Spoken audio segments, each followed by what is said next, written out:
Di mana mereka gunakan agama dan sebagainya buat kutipan, akhirnya disalahguna.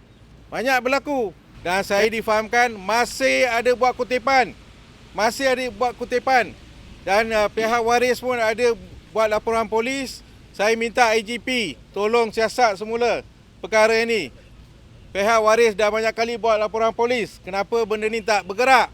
Ini yang kita khuatir hari ini. Mungkin ada unsur rasuah dan sebagainya. Ini takkan syarikat individu, syarikat enterprise ni. Laki bini. Kan? Duit sumbangan tu boleh masuk ke syarikat enterprise. Itu dah salah lah. Kesalahan besar dah. Saya rasa SPRM ni kalau nampak terus memang boleh ambil tindakan. Bila pihak waris minta, mereka kata masih tengah buat audit. Takkan 9 tahun nak buat audit. Kan tak boleh selesai perkara ni. Kalau ikut Akta SSM, setiap tahun kena buat audit. Perlu selesai.